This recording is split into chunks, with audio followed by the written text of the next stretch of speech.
Because see, that's one thing, right? And I'm gonna reiterate on that a little bit about the practical term. See, there's nothing wrong with being practical now. Of course, we know practically we got to get up in the morning. Practically, we got to do this. Practically, we got to pray. And even though that's a rule of the Most High God, still practically, we got to do these things. But see, the problem is this with practicality. See, you got some that claim the gospel. I just say claim the gospel, and then they use so much practicality, their practicalism run out. So see, when your practicalism run out, you start following the Most High God, you've been petered. And somebody said, well, some of these practicalism, even though they bring up certain subjects, they still heal people.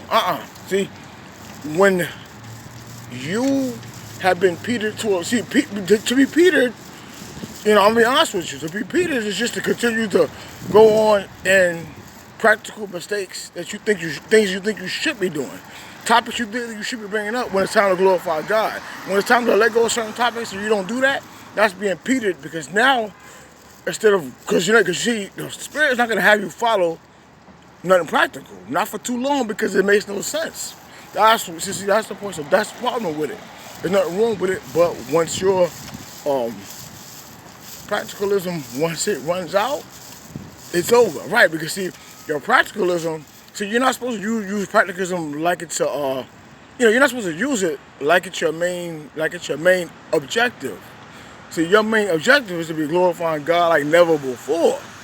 So when people hear your practicalism, they can understand that your practicalism is under God and not over Him. Because some people, they may bring people to certain levels when it comes to Christ, but I got discernment when I see practicalism going too far and I don't see a change.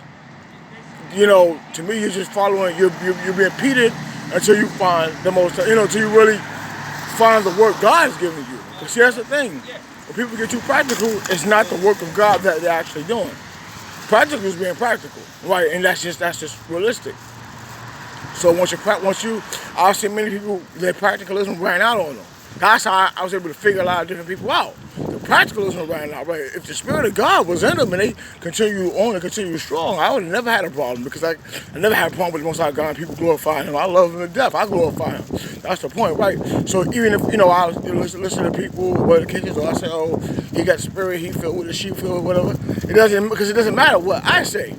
I got the Holy Spirit, so once a person gets too practical and then they start forgetting about God and then they start idolizing, that's when, that's when they're in error. But when you get too practical, you don't realize the error. You just keep trying to, pursue what shouldn't be pursued, right? And that's where the term let go really comes from. The term let go means you have to let go if, you have to let go on what you give advice on. If the person don't let go of whatever it is, that's the point. See, and that's what I'm saying. And that's why I was able to learn so much just from the error and the mistakes of others. Not following what they said, because what they were saying, they was actually in error. And practicalism, but the Most High God taught me that when they stopped following Him, just to follow vanity, just to follow your life, just to follow this and that, and that's the point. So when you follow the Most High God, all be revealed to you that needs to be revealed. And when it's revealed, you won't be following a person, right? You'll be hunting down the multitudes to glorify Christ, because you want them to love Him like you love Him. So your topics wouldn't be nothing in vain, because vanity can never trump the Most High God. And it really can't. And that's the point, right? And then vanity can never face-to-face nobody. But the Most High God and the Spirit of God absolutely can. Vanity always hides itself. The Most High God doesn't, and neither does His servants. That's the point. You see? That's the point. So when you glorify God and people see your views, it doesn't mean that you're actually doing His work. But when people don't see your views, that means God is seeing all that work, because number one is the Most High God that doesn't want us to be practical. He wants us to understand what's going on behind the scenes, and they're His scenes, not ours. So see, always be ruled by the Spirit, not by practicalism. Because practicalism run out on you when you're trying to use it like it's God, then practicalism will be your God, and God will be in the back, and you don't want that. So you want to glorify God always.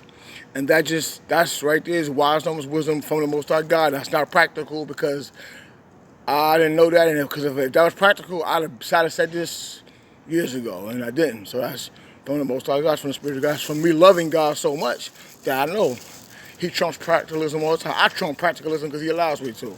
So do the same through the Most High God. Glorify Him in Jesus' name. Peace.